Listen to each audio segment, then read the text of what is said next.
ऐसा लगता है कि आपको सब प्यार करते हैं, पर उनको आपकी ताकत का भी पता है। आप वो संतुलन कैसे ढूँढते हैं? इस पर कुछ बताना चाहेंगे?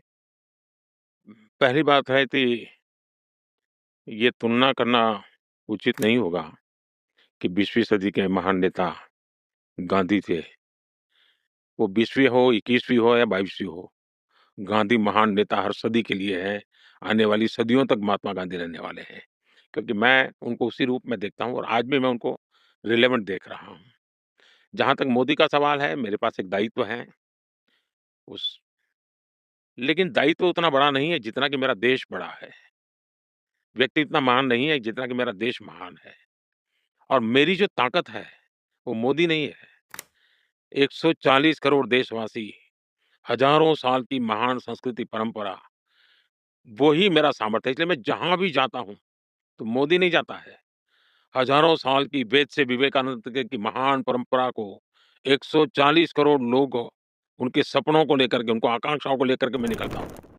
और इसलिए मैं कि दुनिया के किसी नेता को हाथ मिलाता हूँ ना, तो मोदी हाथ नहीं मिलाता है। 140 करोड़ लोगों का हाथ होता है वो। तो सामर्थ्य मोदी का नहीं है, सामर्थ्य भारत का है। और उसी के कारण और मुझे याद है मैं 2013 में जब मेरी पार्टी ने तय किया कि मैं प्रधानमंत्री का उम्मीदवार रहूँगा, तो मेरी जो आलोचना होती थी वो एक ही आलोचना होती थी और वो व्यापक रूप से चर्चा हुआ, मोदी तो एक स्टेट का नेता है, एक राज्य को चलाया है, उसको विदेश नीति क्या समझ आएगी? वो विदेश में जाके क्या करेगा? ऐसी सारी बातें होती थी और मुझे जितने भी मेरे इंटरव्यूज़ होते थे, उसमें ये सवाल मुझे पूछा जाता था। तब मैंने एक जवाब दिया था। मैंने कहा कि देखिए भाई, एक प्रेस इंटरव्यू में तो पूरी विदेश नीति मैं समझा नहीं सकता हूँ और वो ना ही ज़रूरी है।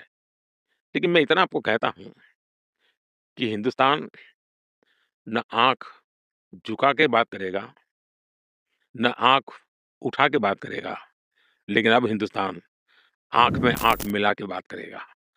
तो मैं 2013 में इस प्रकार से आज भी उस विचार को लेकर के मैं रहा हूँ। मेरे लिए मेरा देश प्रथम है, लेकिन किसी को नीचा दिखाना, किसी को बुरा-भला कहना, ये न मेरे संस्कृति के संस्कार है, न मेरी सांस्कृतिक परंपरा है। और हम तो मानते हैं कि भई पूरी मानव जात का कल्याण हो। भारत में तो जय जगत की कल्पना रही है, विश्व बंधुत्व की कल्पना रही है। वसुधैव कुटुंबकम के विचार लेकर के हम सदियों से पहले हम पूरे पृथ्वी, पूरे ब्रह्मांड के कल्याण की कल्पना करने वाले लोग रहे हैं। और इसलिए आपने देखा होगा कि हमारी बातचीत भी क्या होती है। मैंने दुनिया के सामने जो अलग-अलग विचार रखे हैं, उन विचारों को अगर आप एनालिसिस करेंगे, जैसे मैंने एक विषय रखा, एनवायरनमेंट की इतनी चर्चा होती थी, मेरे एक भाषण में मैंने कहा, वन सन, वन वर्ल्ड, वन ग्रिड। तो ये पूरा फिर जब कोविड चल रहा था, तो G20 में ही मेरा एक संबोधन था। मैंने कहा भाई हमारा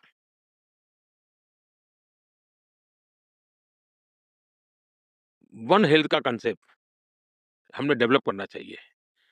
यानी हमेशा मेरी कोशिश ये रही है, जैसे हमने G20 का हमारा लोगो था कि one earth, one family, one future. हर चीज़ में हम उस भूमिका से ही पले बढ़े। अब दुनिया को ये चीज़ें अब मैंने जैसे रिन्यूएबल एनर्जी का मूवमेंट चला है इंटरनेशनल सोलर अलायंस को हमने जन्म दिया और वन सन, वन वर्ल्ड, वन ग्रिड उस भावना और दुनिया को ग्लोबल हेल्थ की जब बात आई, तो मैंने कोविड में कहा था वन अर्थ, वन हेल्थ। अब जब वन अर्थ, वन हेल्थ कहता हूँ तो पशु जीव मात्र, चाहे वो वनस्पति हो, पशु-पंखी हो या मानव जीवन हो। यानी मेरी हमेशा कोशिश रही है कि दुनिया का कल्याण करने वाली मूलभूत चीज़ों की ओर हमने कोशिश करनी चाहिए। अगर हम सब मिल कर के और दूसरी बात है कि आज दुनिया इंटरकनेक्टेड है, आइसोलेशन में कोई नहीं कर सकता। आज दुनिया इंटरडिपेंडेंट है, आइसोलेशन में आप कुछ नहीं कर सकते। और इसलिए आपको सबके साथ ताल मिलाने की आदत भी बनानी होगी और सबको सबके साथ ताल मिलाने की आदत बनानी पड़ेगी, तो हम इस काम को आगे बढ़ा सकते हैं। यूनाइटेड नेशंस जैसी संस्थाओं का जन्म हुआ वर्ल्ड वॉर के बाद, लेकिन काल रहते हुए उसमें जो रिफ़ॉर्म होने चाहिए वो नहीं हुए। उसके कारण आज उनको कितना रिलेवेंस रहा, कितना नहीं, उस पर डिबेट चल रही है।